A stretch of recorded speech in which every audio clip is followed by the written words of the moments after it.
थोड़ा-थोड़ा डिस्ट्रीब्यूट कर दिया गया। होता क्या है कि बच्चा अगर स्कूल अलग जाए और कोचिंग अलग करे, तो सुबह से लेके दोपहर तक का टाइम जो है मतलब इवनिंग तक का टाइम लगभग स्कूल में चला जाता है। इवनिंग में फिर बच्चा स्कूल जा के कोचिंग जाता है। कोचिंग में फिर बच्चा जो है 8 बजे तक, साढ़े 8 बजे तक कोचिंग में रहता है। फिर बच्चा थक के घर पे आता है, फिर वो सो जाता है। उसके पास उतना कैपेसिटी नहीं जाता कि फिर वो दोबारा से उसका सेल्फ स्टडी करे, चीज़ों को रिवीजन करे।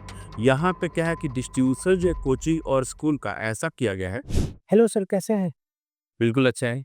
सर, शिवाय गुरुकुल स्टार्ट करने के पीछे आपका क्या मोटिव था? सिवाय गुरुकुल एक्चुअली क्या है कि ये मेरा ड्रीम प्रोजेक्ट है और इसमें स्टार्ट करने के पीछे अगर मोटिव की अगर बात की जाए, तो जैसे मैंने बहुत सारे कोचिंग्स में पढ़ा है और मैंने चीज़ देखा कि बच्चे बहुत अच्छे-अच्छे बच्चे कोचिंग में आते हैं और कोचिंग में आने के बाद पढ़ाई तो खूब अच्छी होती है, लेकिन चूँकि हॉस्टल में किसी दूसरे बच्चे के साथ रह रहे हैं, हॉस्टल का एनवायरनमेंट अलग है और मतलब बहुत सारी मार्केट का डिस्ट्रैक्शन है। तो ऐसे बहुत अच्छे बच्चे जो हैं, मैंने देखा है कि स्टार्टिंग भी बहुत अच्छा कर रहे हैं, टेस्ट में भी अच्छा कर रहे हैं। धीरे-धीरे बच्चा जो है वो डिटेरियोरेट होता गया और फाइनली उसका रिजल्ट नहीं आया। तो मैंने इस पे बहुत सारा रिसर्च किया और मैंने पाया कि अच्छे बच्चों को जब तक कंप्लीट गाइडेंस ना मिले 24 आवर तब तक रिजल्ट सही नहीं आता। तो ये सब सारी थी को लेके मैंने सिवाय गुरुकुल स्टार्ट किया, जिसमें हमारा थीम ये है कि बच्चा हमारे कैंपस में 24 आवर रहे, हमारे ही कैंपस में रहे, हमारे ही कैंपस में पढ़ाई करे और सारी चीज़ें उसको हम अपने कैंपस में प्रोवाइड करें, पूरे फुल मॉनिटरिंग के साथ। तो ये हमारा मेन थीम था सिवाय गुरुकुल। सर, जो रेगुलर कोचिंग सिस्टम होता है, उसमें सिर्फ़ कोचिंग कराया जाता है, लेकिन आप जो शिवाय गुरुकुल का कांसेप्ट लाए, इसमें कोचिंग प्लस स्कूलिंग दोनों साथ है, तो इसको हम कैसे देख रहे हैं लाइक? एक्चुअली अगर देखा गया तो जैसे बहुत सारे लोगों को लगता है कि केवल कोचिंग से पढ़ाई हो जाएगी और कुछ लोग कुछ ऐसे भी हैं जैसे स्कूल बोलते हैं कि स्कूलिंग से सब कुछ हो जाएगा। कोचिंग वाले बोलते हैं कि कोचिंग से सब कुछ हो जाएगा। लेकिन मेरा मानना ये है कि बच्चे के डेवलपमेंट के लिए जितना जो भी स्कूल की जितनी इम्पोर्टेंस है, उतना ही ज़्यादा कोचिंग का भी इम्पोर्टेंस है। दोनों का अलग-अलग रोल होता है।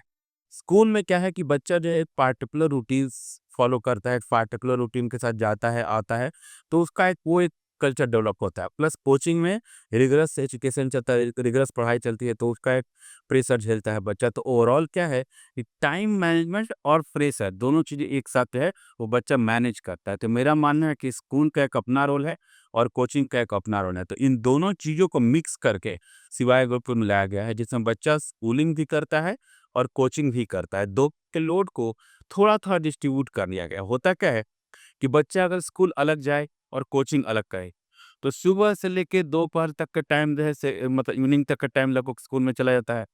इवनिंग में फिर बच्चा स्कूल जा के कोचिंग आता है। कोचिंग में फिर बच्चा जो है 8 बजे तक, साढ़े 8 बजे तक कोचिंग में रहता है। फिर बच्चा थक के घर पे आता है, फिर वो सो जाता है। उसके पास उतना कैपेसिटी नहीं रहता कि फिर वो दोबारा से उसका सेल्फ स्टडी करे, चीज़ों को रिवीजन करे। यहाँ पे क्या है कि डिस्ट्रीब्यूशन जो है कोचिंग और स्कूल का ऐसा किया गया है कि कुछ कुछ स्कूल का पार्ट इंक्लूड कर दिया और कुछ कोचिंग का पार्ट पार्ट इंक्लूड कर दिया और इन दोनों को मिक्स करके कैसा प्रोग्राम बनाया गया है कि बच्चा स्कूलिंग भी अच्छा करे और कोचिंग में अच्छा करें। Okay sir. सर, अगला मेरा क्वेश्चन है कि जैसे आपने ये दोनों को कंबाइन कर दिया, तो मेजर डिफरेंस क्या रहा रेगुलर कोचिंग और इसके बीच का, शिवाय गुरुकुल के बीच का? हाँ, कैसे अलग होगा? डिफरेंसेस हैं जैसे एक मेजर डिफरेंस से ये बात करें कि जैसे कोचिंग इंस्टीट्यूट में किसी में भी आप जाते हैं, तो एक-एक बैच में आप देखते हैं कि 100, 200, 150 बच्चे जो हैं एकदम बैठे हुए हैं, पूरी भीड़ मची हुई है। उसमें आधे बच्चों को टीचर की बात सुनाई नहीं पड़ रही है। पीछे के जो बच्चे बैठे हुए हैं उनको पता नहीं चल रहा कि बोर्ड पे क्या लिखा हुआ है, वो अपनी दुनिया में बिज़ी है। तो मतलब होता क्या है कि आगे के 10 बेंच 5 बेंच के बच्चे की पढ़ाई हो रही होती है और पीछे का बच्चा बस ऐसे ही बैठा हुआ है, उसका पूरा लाइफ खराब हो जाता है।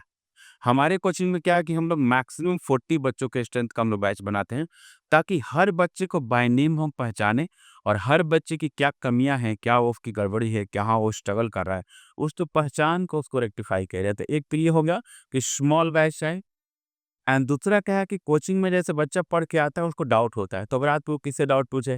फिर अगले दिन जाता है बच्चा तो फिर उतनी भीड़ में वो डाउट पूछ ही नहीं पाता। 200 के बैच है उसमें कहाँ डाउट पूछेगा। ऐसे बच्चे के डाउट्स एक्यूमुलेट होते जाते हैं, फिर बच्चा फ्रस्ट्रेट होकर पढ़ाई छोड़ देता है और बस वो एक तरह से फॉर्मेलिटी रह जाती है कुछ। यहाँ पे क्या है कि डाउट्स के लिए हमारे पास चूंकि टीचर कैंपस में ही रहते हैं बच्चे के पास, तो सुबह 8 बजे से लेके रात के 11 बजे तक हमारा फ्री ये चीज़ है कि बच्चा कभी भी टीचर से डाउट पूछ सकता है। तो उसके डाउट्स जो है डेली बेसिस पे क्लियर होते जाते हैं। तो इसके इसका बहुत बड़ा एडवांटेज रहता है, मतलब डाउट अगर बच्चे का सॉल्व डेली होते रहे, ये बहुत ही बड़ा जो है मतलब एक रिमार्केबल जो है डिफरेंस लाता है। Okay sir. Sir CBSE board और जेईई नीट की तैयारी को एक साथ मैनेज करना तो चुनौतीपूर्ण है ही, लेकिन शिवाय गुरुकुल इसको आसान कैसे बनाता है?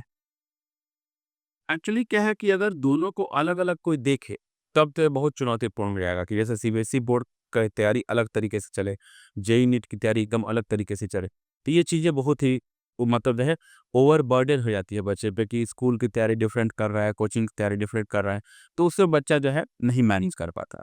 सिवाय गुरुकुल में क्या है कि इन दोनों चीज़ों को जो है ऐसा मैनेज करने का ट्राई किया गया है कि जैसे सिलेबस आप देखिएगा तो जैसे जेईई और नीट का जो सिलेबस है वो भी 11th-12th का जो सिलेबस सीबीएसई का जो सिलेबस उसी टाइप से मैचिंग है।